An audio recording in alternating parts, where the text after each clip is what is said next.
మోదీ ప్రభుత్వంలో 5 సార్లు పరీక్షా పేపర్లు లీక్ అయ్యాయని బీఆర్ఎస్ వర్కింగ్ ప్రెసిడెంట్ కేటీఆర్ అన్నారు. ధర్మేంద్ర ప్రధాన్ హయాంలో 3 సార్లు పేపర్లు లీక్ అయ్యాయని అన్నారు. విద్యా సంస్కరణలను మేము స్వాగతిస్తాం, బిల్లుకు మద్దతు ఇస్తాం, సపోర్ట్ చేస్తాం. కానీ రాధాకృష్ణన్ కమిటీ సిఫార్సులపై మోదీ ప్రభుత్వం జవాబు చెప్పాలని డిమాండ్ చేశారు. ఇండియాలో కూడా జంజీ ఉద్యమం వస్తుందని నేను ఎప్పుడో చెప్తే నవ్వారు. కానీ ఇవాళ ఏం జరిగింది? దేశమంతా అగ్గి పుట్టిందని అన్నారు కేటీఆర్.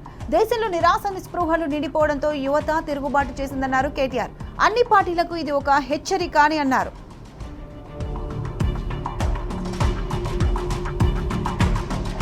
ప్రతి 10 ఏళ్లకోసారి పెరిగిన జనాభాకు అనుగుణంగా సీట్లు పెంచాలన్న ఉద్దేశంతో డీలిమిటేషన్ తెచ్చారన్నారు బీఆర్ఎస్ వర్కింగ్ ప్రెసిడెంట్ కేటీఆర్. 1971లో ఒక నిర్ణయం తీసుకున్నారు. 30 ఏళ్ల పాటు డీలిమిటేషన్ చేయొద్దని చెప్పారు. 2001లో మరొక 20 ఏళ్లు వాయిదా వేస్తున్నట్లు వాజ్పేయి ప్రభుత్వం చెప్పిందన్నారు కేటీఆర్. దక్షిణాదిలో జనాభా నియంత్రణ బాగా చేశారని, కానీ ఉత్తరాదిలో జనాభా ఇబ్బడి ముబ్బడిగా పెరిగిందని అన్నారు. ఇప్పుడు దక్షిణాది ప్రాతినిధ్యం తగ్గిస్తామంటే ఎవడు ఊరుకుంటాడని ప్రశ్నించారు. ప్రజలకు అవసరమైన ఎమ్మెల్యే సీట్లు పెంచండి, దేశంలో 4000 ఎమ్మెల్యే సీట్లను 6000కు పెంచండి, వద్దన్నామా అని అన్నారు. ఉత్తరాది వాళ్ళే దేశాన్ని కంట్రోల్ చేస్తామంటే ఊరుకుపోమన్నారు.